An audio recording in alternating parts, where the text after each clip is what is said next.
नमस्कार दोस्तों, स्वागत है आप सभी को। और आज की क्लास में हम लोग जो वीविया क्वेश्चन का सीरीज हम लोगों का जो चल रहे हैं उसमें कुछ पाचन तंत्र से लेकर जो डाइजेस्टिव सिस्टम है उससे लेकर रिगार्डिंग जो बहुत ही इजी क्वेश्चन पूछे जाते हैं उन्हीं सीरीज को आगे कंटिन्यू करते हैं।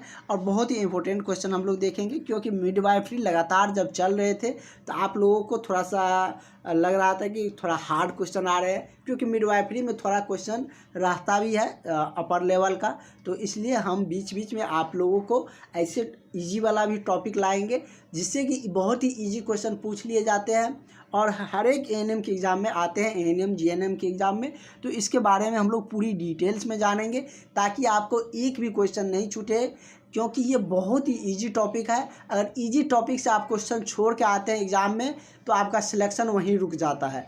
इस बात को आप ध्यान में रखिएगा, क्योंकि इजी जो क्वेश्चन रहता है ना वो एवरेज स्टूडेंट भी बनाएगा, तेज भी बनाएगा, सब स्टूडेंट बनाएगा। यदि वो आप छोड़ के आगे तो आपका सिलेक्शन कैसे होंगे? क्योंकि जो हार्ड क्वेश्चन है वो सबके लिए हार्ड है। आपसे गलती हुआ तो दूसरे से भी गलती होगा, लेकिन ईजी क्वेश्चन जो है वो तो सही करके आएगा। अगर आपसे नहीं सही होगा तो आपका सिलेक्शन कैसे होगा? इसलिए इजी टॉपिक पर और भी अच्छे से कमांड रख के जाइए। और इन सारे क्वेश्चन को हम लोग बहुत ही सरल वे में और एक्सप्लेन के साथ हम आपको बताने जा रहे हैं। जो भी अभ्यर्थी अभी तक क्लास नहीं ज्वाइन किए हैं आप लोग क्लास ज्वाइन कर लीजिए, क्योंकि बिहार स्वास्थ्य मंत्री जी के द्वारा रविवार को जो मीटिंग हुआ था उसमें आप लोगों के बहाली को लेकर ऐलान कर दिया गया है। जल्द आपकी बहाली की प्रक्रिया शुरू होंगे, लेकिन जब बहाली की प्रक्रिया शुरू हो जाएंगे तो उस टाइम आपको बहुत ज़्यादा समय मिलेंगे नहीं कि आप उस समय से तैयारी स्टार्ट करें। इसलिए अभी से तैयारी में लग जाइए, आपकी बेहतरीन तैयारी होने की गारंटी मेरी है। इस नंबर पर 70 50 87 29 96 इस नंबर पर कॉल करके व्हाट्सअप करके क्लास से जुड़ जाइए। तो ये होता क्या है पाचन?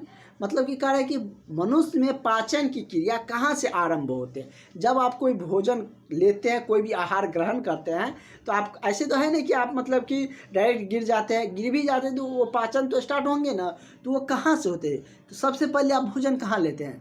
मुंह में लेते हैं। तो मुख में लेते हैं तो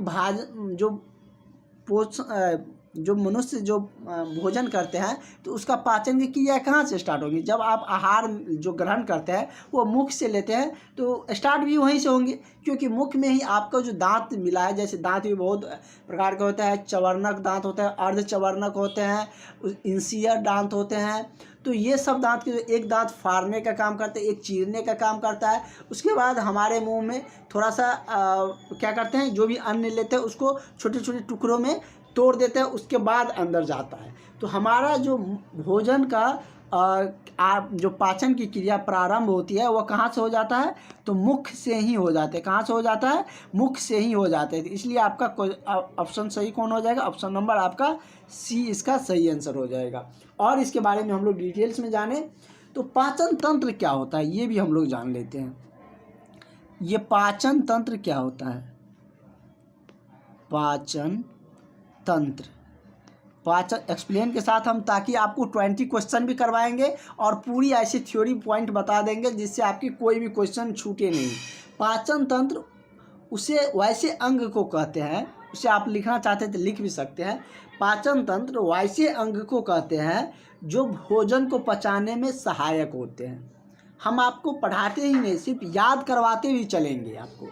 पाचन तंत्र क्या है? वैसा अंग है जो भोजन को पचाने में क्या करता है? सहायता करता है। उन्हें सामूहिक रूप से पाचन तंत्र कहा जाता है।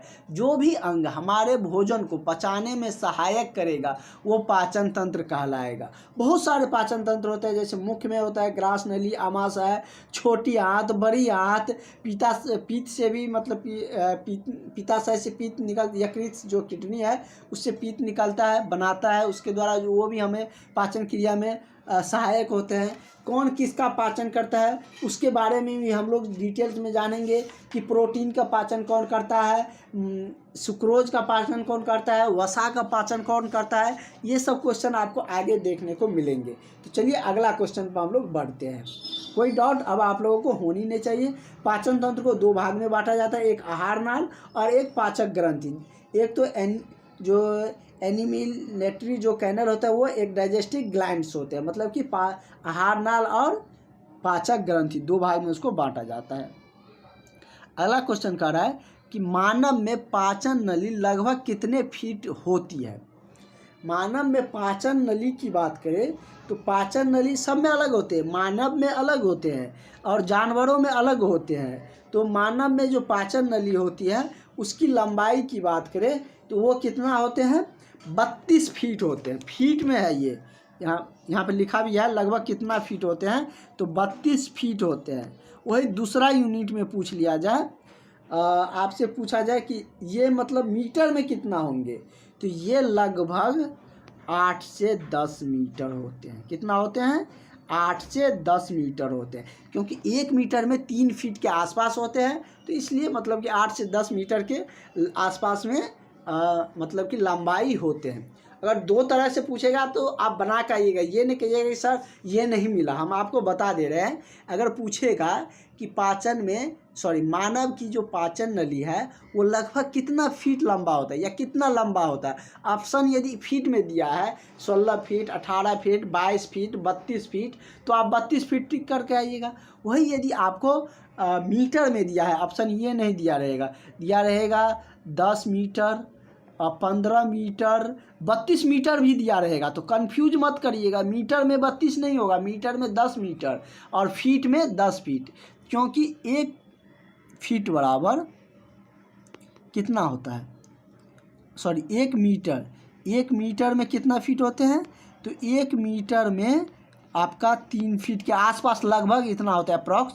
तो इसलिए मतलब 10 मीटर में कितना हो जाएगा, 30 के आसपास होंगे, इससे थोड़ा ज़्यादा होते हैं तो 32 उतना अप्रॉक्स पहुंच जाएंगे, क्योंकि ये दशमलव में वैल्यू होते हैं। तो आप समझ गए कि फीट में 32 फीट लंबा होता है पाचन का जो नली होते हैं। और वही हम बात करें तो आपका आहार नाल भी कहते हैं, इसके पाचन नाल भी कहिए, या यहाँ पर लिखा रहेगा इसके जगह पर आहार नाल। तो इन सब बातों में आप लोग कंफ्यूज मत करिएगा। क्लास करने का यही एडवांटेज है कि आपको जो भी रहता है वो सारे कुछ खोल के बता दिया जाता है डिटेल्स में। आहार नाल कहिए, पाचन नाल कहिए, जिसकी लंबाई 32 फीट या 10 मीटर लंबी होती है। ठीक है, कोई दिक्कत इसमें होना नहीं चाहिए। कैसे भी पूछेगा अब आप आंसर करके आइएगा, इतना डिटेल्स में हम आपको बता दिए, क्योंकि आप हमसे पढ़िएगा और क्वेश्चन छूट के आएगा तो फिर हमसे पढ़ने का फ़ायदा ही क्या। इतनी डिटेल्स में, इतनी डेप्थ में, इतने आसान वे में चीज़ों को बताते हुए हम आपको लेकर चलते हैं, किसको क्या चीज़ बोला जाता है ये भी हम आपको बता देते हैं। ये पाचन नाल और आहार नाल होता क्या है, कहाँ है, ये भी आपके मन में क्वेश्चन आ रहा होगा। तो ये कहाँ होता है, ये मुख्य गुहा, आपका जो मुख है उसमें एक नली जुड़ा हुआ है ना, जो आप खाते हैं तो अंदर जाता है ना कंठ होके, तो वो नली जैसे बना हुआ है। तो वो क्या है कि मुख्य गुहा, यह मुख्य गुहा से आरंभ होकर गुदा तक जाता है, इसलिए इसका लंबाई उतना बड़ा होता है। मतलब मुख्य गुहा से गुदा तक ये जुड़ा हुआ रहता है, और इसकी लंबाई आप लोग जान लिए। ठीक है, तो इसके बाद हम लोग आगे का क्वेश्चन देखते हैं। और पाचन जो आहार नाल में बहुत सारा, इसके अंतर्गत बहुत सारा आ जाएगा, जैसे मुख्य गुहा आएगा, ग्रास नली, आमाशय, छोटी आंत, बड़ी आंत, मालाशय, मालाशय के बाद गुदा द्वार। तो ये सब क्या होते हैं, मतलब कि पाचन या आहार नाल का ही भाग है, उसी के अंतर्गत आते हैं। ठीक है, कोई दिक्कत अब आप लोगों को नहीं होनी चाहिए। इससे रिगार्डिंग कोई क्वेश्चन आएगा तो अब आप बना सकते हैं। कह रहा है कि एक वयस्क मनुष्य में कितना क्षुद्रांत होते हैं, उसमें मनुष्य में कितना क्षुद्रांत होते हैं, क्षुद्रांश या क्षुद्रांत कहिए, क्षुद्रांत तो वो कितने होते हैं, तो 4 होते हैं। कितना होते हैं, 4 होते हैं। तो इसका करेक्ट आंसर आपका ऑप्शन नंबर डी हो जाएगा। उसके बाद है कि अस्थियों और दांतों में मौजूद रासायनिक द्रव्य क्या होता है। ये तो हम बहुत बार आपको बता दिए हैं कि दांतों में हमारा कैल्शियम फॉस्फेट होते हैं, कैल्शियम कार्बोनेट भी रहते हैं। तो इसमें देखिए कोई एक ही ऑप्शन दिया है, ज़्यादा मात्रा में कैल्शियम फॉस्फेट भी होते हैं दांत और हड्डी में, क्योंकि हड्डी और दांत को मजबूत बनाने के काम कैल्शियम फॉस्फेट ही करते हैं। मतलब उसमें मौजूद रहता है ज़्यादा मात्रा में, ये और कैल्शियम कार्बोनेट मजबूती प्रदान करते हैं, दोनों रहते हैं। तो एक ही आंसर ऑप्शन में दिया है, कैल्शियम कार्बोनेट तो है नहीं, तो कैल्शियम सल्फेट है, तो सल्फेट ही, कैल्शियम सल्फेट ही इसका क्या हो जाएगा, करेक्ट आंसर हो जाएंगे। इसके बारे में हमने हड्डी और दांत के बारे में बहुत डिटेल्स में एक क्लास सेपरेट लिए थे, जिसमें कि हड्डी पर ही चर्चा हुए थे।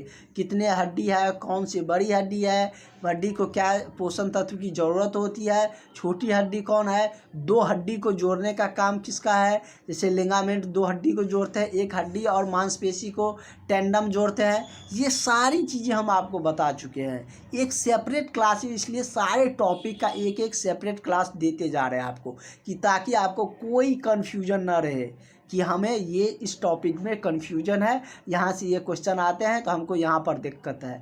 और जो क्लास ज्वाइन किए होंगे उसको ये सारा कुछ मिला हुआ है, सारा जो क्लास हुए हैं अलग अलग टॉपिक का वो सारा मिल चुका है। और फिर एक बार हम आपको कहते हैं, जो भी कैंडिडेट अभी तक क्लास ज्वाइन नहीं किए हैं वो सारे कैंडिडेट इस नंबर पर कॉल करके व्हाट्सअप करके क्लास ज्वाइन कर लीजिए। यदि आपका फ्रेंड अभी तक नहीं ज्वाइन किया है तो आप अपने फ्रेंड को जुड़वाइए, क्योंकि ज़्यादा स्टूडेंट होंगे तो हम लोग, और जो हमने आप लोगों के लिए बहुत कुछ सोच रखे हैं, डिस्कशन ग्रुप और भी बहुत सारा तरीका है आप लोगों को तैयारी बेहतर करने का, तो वो सब हम जल्द स्टार्ट कर देंगे, जैसे ही हमने जितने स्टूडेंट का टारगेट किया है उतना अचीव हो जाने पर। ठीक है, चलिए वो तो बात की बात है, पहले आप लोगों की तैयारी की हम बात करते हैं, कैसे आपकी तैयारी बेहतर होंगे। और आप लोगों को लेकर स्वास्थ्य मंत्री मंगल पांडे जी ने बड़ा ऐलान भी कर दिया है। ये आप सबको पता चल ही गया होगा कि जल्द ही जो टीकाकरण केंद्र खोलने जा रहे हैं, जिसमें आप लोगों की नियुक्ति होंगे। और बहुत जल्द इलेक्शन 25 में है, 25 से पहले आपकी सारी प्रोसेस शुरू कर दिए जाएंगे, तभी आप सरकार में शो ऑफ करेंगे कि हम इतना जॉब दे रहे हैं। तो इसलिए बात को समझिए, आप लोग अपनी तैयारी पर ध्यान रखिए, ठीक है। इतनी बेहतरीन तैयारी हम आपको करवा रहे हैं। अगला है कि दांत में इनामेल। इनामेल क्या होता है? दांत का जो ऊपरी आवरण है, जो ऊपरी परत है, उसको इनामेल कहते हैं। और हमारे बॉडी का सबसे मजबूत, सबसे कठोर तत्व, या कह लीजिए सबसे कठोर भाग कौन होता है? तो दांत का परत जो है इनामेल, वही होता है। हड्डी से भी मजबूत होता है इनामेल। तो दांत का के जो इनामेल का जो कर्बूरन किस कारण होते हैं, मतलब कि उसका क्षरण किस कारण से होते हैं, ये आपसे पूछ रहे हैं। जैसे कि ऑप्शन में आप लोग बहुत सारा, एक और ऑप्शन नीचे में होंगे, जैसे यहाँ पर दिया गया है कि पानी, पहले हम लोग ये ऑप्शन सब देख लेते हैं।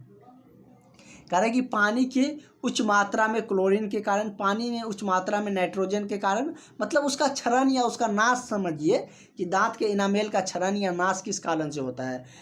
मतलब कि उच्च मात्रा में फ्लोराइड होने के कारण या नाइट्राइड होने के कारण, क्लोरीन होने के कारण, तो उसका क्षरण किसके कारण होता है?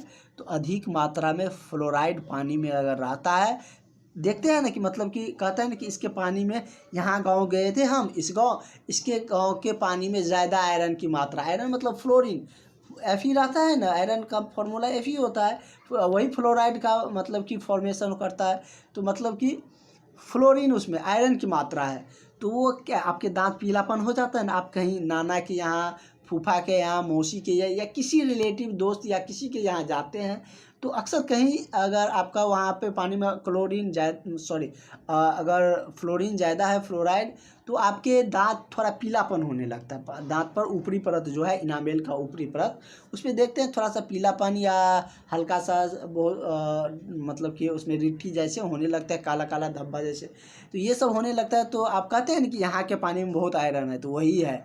तो ये सब रिलेट करके पढ़िए, आपको सारे चीज़ याद करने की ज़रूरत नहीं है, क्योंकि सब चीज़ आसपास, मेडिकल की जितने भी चीज़ें होते हैं आप लोगों के एएनएम कोर्स का, वो आसपास की चीज़ें के ही रिगार्डिंग रहते हैं, जो आप जानते हैं। क्या आप प्रसव या डिलीवरी की सारी चीज़ें नहीं जानते रहते, वही लिखा हुआ रहता है, थोड़ा उसका साइंटिफिक टर्म कोई नाम आ जाता है स्पेसिफिक, इसलिए थोड़ा दिक्कत हो जाता है। लेकिन और बाद बाकी जितनी भी चीज़ें, सब कुछ तो आप जानते रहते हैं। तो इस तरीके से थोड़ा सोच के पढ़िए, नहीं तो हम आपको बताते चलेंगे। इसलिए हम आपको कह रहे हैं कि आपको, आपके लिए ये क्लास सब कितना ज़रूरी है। अब आपको तो याद करने की ज़रूरत नहीं है दांत के इनामेल का क्षरण या नाश किस कारण से होंगे। फ्लोरीन देखिएगा तो मार दीजिएगा, क्योंकि आयरन उसी में रहते हैं, या आयरन दिया रहेगा तो उसी का आयरन का ही फॉर्मेशन है, एफ से ही न बनेगा फ्लोराइड।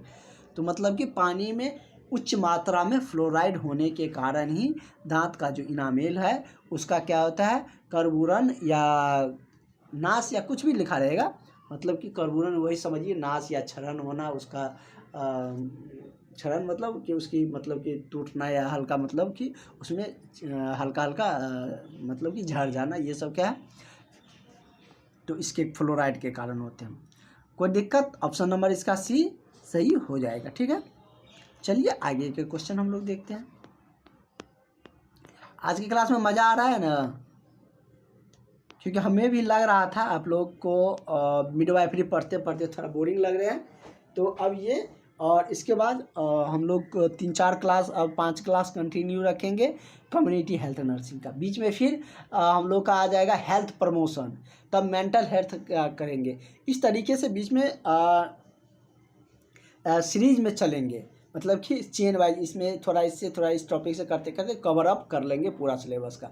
क्योंकि आपको लग रहा होगा कि मिडवाइफरी और कम्युनिटी हेल्थ नर्सिंग सर बहुत पढ़ा रहे हैं। ये दो ऐसे टॉपिक है जिससे आपके ज़्यादा सवाल पूछे। जितने भी टॉपिक है सबसे ज़्यादा यही दो टॉपिक आपका जो मिडवाइफरी और कम्युनिटी हेल्थ नर्सिंग है, इसी से पूछा जाता है। तो जहाँ से क्वेश्चन आएंगे वहीं उसी टॉपिक को हम ज़्यादा पढ़ेंगे।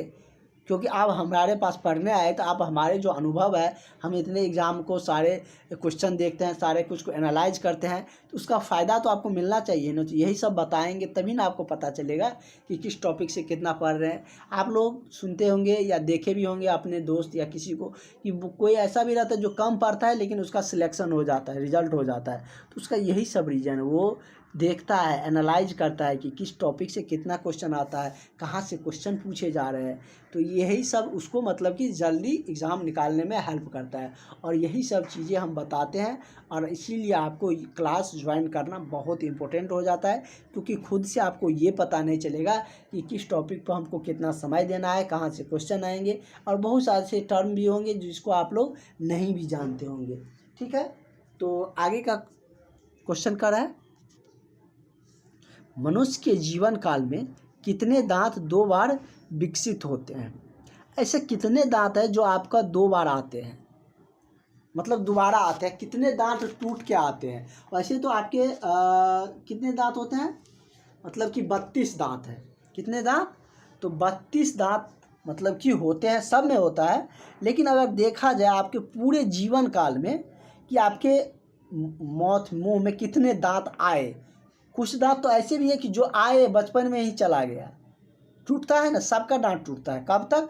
तो 12 वर्ष की आयु तक। दूध का जो दांत जिसको आप लोग बोलते हैं, कहता है ना, घर सब में जब घर पे रहते थे गांव में, तो आपको किसी से झगड़ा या बच्चे में हो जाते होंगे, कहते होंगे ना कि मतलब कि तुम्हारा दूध का दांत तोड़ देंगे। तो दूध का दांत होता क्या है? वही दांत है जो कि मतलब कि दोबारा आते हैं।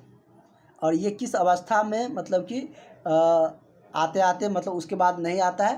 तो ये मतलब कि 12 वर्ष तक। कितने? तो 12 वर्ष तक ये दांत मतलब आते हैं। फिर उसके बाद नया दांत जो आता है वो नहीं टूटता है, वो आपके जीवन काल तक रहता है। फिर यदि आपका दांत टूट गया तो वो नहीं आएंगे। 12 वर्ष के बाद यदि आपका दांत टूटता है, 1 वर्ष 2 वर्ष वैसे छोड़ दीजिए, वो मतलब किसी किसी को आ भी जाता है 13-14 में भी, नहीं तो 12 एवरेज माना गया है। उसके बाद अगर आपका दांत टूटता है तो नहीं आएगा। 12 वर्ष तक दूध का दांत टूटता है तो दोबारा आता है। तो कितना दांत टूटता है? तो ये दांत की संख्या 20 होती है। कितना? 20 होते हैं। यदि आपसे पूछ रहा है कि पूरे जीवन काल में कितने दांत 2 बार आते हैं, तो 20 दांत। वही आपसे पूछे कि पूरे जीवन काल में, अगर पूछे कि पूरे जीवन काल में कुल कितने दांत आप में हुए, या कुल कितने दांत की संख्या हुए पूरे जीवन काल में, एक मनुष्य में कितने दांतों की संख्या होते हैं? क्योंकि आपके पास भले ही अभी 32 है, लेकिन 20 दांत तो पहले भी आए थे ना। तो दोनों को जोड़िएगा ना, तो पूरे जीवन काल में आपको 52 दांत है। कितना? 52 दांत। 32 दांत आप लोग जानते हैं ना कि सब में होता नहीं है, तो आप काउंट करके अभी गिन लीजिए। 16 नीचे होंगे, 16 ऊपर होंगे। और इसमें हम बात करें तो इसका और डिटेल्स में अगर बात करें तो जैसे कि आगे का भाग जो होता है इंसियर जिसको बोलते हैं, कृतंग, जो मतलब क्या करते हैं कि नोज नाक के सामने जो होता है, जो मतलब कि आगे का सबसे आगे का जो दांत है, 4 जो ऐसे हंसने पर दिखता है, आप लोग हंसते होंगे, 4 नीचे 4 ऊपर, उसको इंसियर कहते हैं। तो 8 तो वो हो गया, इंसियर दांत हो गया 8। अगर आप लोगों को चाहिए तो हम आपको पूरी डिटेल्स वाला PDF भेज देंगे। उसके बाद केनाइन अर्धनख जो चबाने का काम करते हैं, जो आई के पास होते हैं, कान नाक के पास होते हैं, सॉरी आई के मतलब आँख के सामने सामने होते हैं, वो दांत दो दो होते हैं। तो ये 4 हो गया, 4 हो गए। उसके बाद प्रीमोलर 4 होते हैं, 4 नीचे 4 ऊपर, तो 8 हो गया। उसके बाद मोलर होता है, एक तो प्रीमोलर होता है, फिर मोलर होता है, मोलर 6 होता है, 12 हो गया। तो जोड़ दीजिए, सबको आ जाएगा आपको 32। ठीक है, इस तरीके से 32 दांत होते हैं। कहाँ कौन दांत होता है पूरी डिटेल्स में हम आपको बता दिए। और बच्चों में जो होता है ना, तो इंसियर दांत नहीं पाए जाते, वो सब छोड़िए, उतना डिटेल्स में आपको क्वेश्चन आएंगे, लेकिन जहाँ पर आएगा वहाँ पर हम आपको चर्चा करके बता देंगे। तो पूरे जीवन काल में एक मनुष्य में कितने दांत होते हैं, तो कितना 50 to 52 दांत आते हैं, मतलब 20 दांत ऐसे हैं जो दोबारा निकल कर आते हैं। तो करेक्ट आंसर इसका ऑप्शन नंबर बी सही हो जाएगा। नेक्स्ट क्वेश्चन है कि दांत में निम्नलिखित में से क्या होता है। ये क्वेश्चन तो बहुत बार बताए हुए हैं आपको कि दांत में क्या होता है, कैल्शियम और फॉस्फोरस। क्या होता है, कैल्शियम और फॉस्फोरस। फॉस्फोरस तो दिया हुआ नहीं है ऑप्शन में, एक ही दिया हुआ है, तो यही मार के आएंगे, कैल्शियम ही टिक करेंगे। तो हमारे दांत में क्या होता है, कैल्शियम होते हैं। प्रोटीन न कार्बोहाइड्रेट न खनिज क्या होते हैं, कैल्शियम होते हैं। क्या होते हैं, कैल्शियम। या फॉस्फोरस रहेगा तो फॉस्फोरस दे दीजिए, फॉस्फोरस भी होते हैं, कैल्शियम भी होते हैं। अधिक मात्रा में कैल्शियम होते हैं, इसलिए कैल्शियम ऑप्शन में दिया है। ठीक ना, अगर कैल्शियम नहीं रहेगा तब आप फॉस्फोरस मारिएगा। अगर दोनों है अलग अलग ऑप्शन में, तब कैल्शियम ही टिक करिएगा। ये भी हम आपको बता देते हैं, क्योंकि एग्जामिनर कंफ्यूज करने के लिए देंगे। तो करेक्ट आंसर इसका आपका कैल्शियम ही होंगे, क्योंकि ज़्यादातर मात्रा में कैल्शियम ही होते हैं। तो करेक्ट आंसर इसका ऑप्शन नंबर बी आपका हो जाएगा। अगला क्वेश्चन क्या कर रहा है आपका, कह रहा है कि निम्न में से किस तत्व का संबंध दांतों के विकृति के साथ है। Chlorine, fluorine, bromine, iodine. विकृति मतलब क्षरण उसके नाश से है। तो देखिए दूसरे तरीके से पूछ रहे हैं इस क्वेश्चन को, या तो उसमें पूछ रहा था पानी में फ्लोरीन की मात्रा ज़्यादा होने पर दांत का क्षरण होता है। इसमें कह रहा है किस तत्व के कारण दांतों का क्षरण होता है, उसके नाश होते हैं या विकृति होते हैं। ये सब एक टर्म है, चीज़ों को समझने की ज़रूरत है। ठीक ना, तो किसके कारण होता है, फ्लोरीन के कारण। ये हम लोग पूरी डिटेल्स में जानेंगे।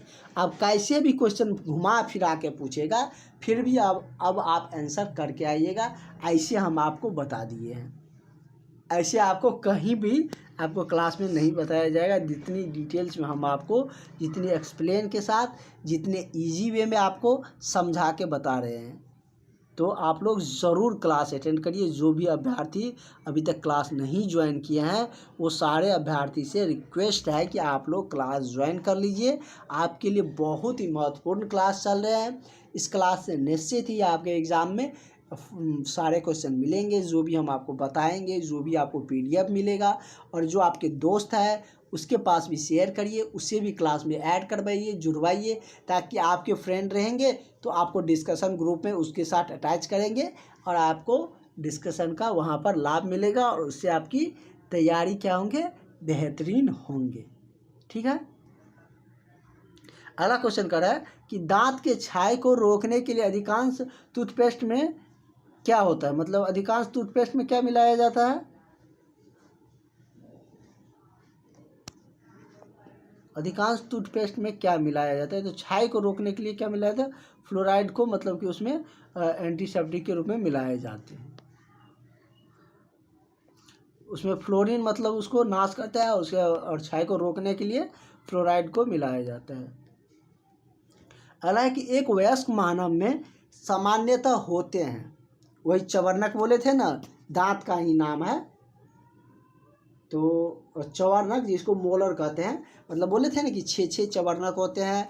और क्या होते हैं, यहाँ पर लिख देते हैं, ये तो कल इसको डिटेल्स में और देख लेंगे हम लोग। तो 6 चवर्णक होते हैं, मतलब कि जिसको मोलर कहते हैं। ठीक है, ये क्वेश्चन से हम लोग कल डिटेल्स में और स्टार्ट करेंगे, अभी एक्सप्लेन करेंगे तो बहुत लंबा हो जाएगा। और उसमें कल की क्लास में हम लोग इसको मतलब कि स्टार्टिंग से इस क्वेश्चन में और भी डिटेल्स बताना है।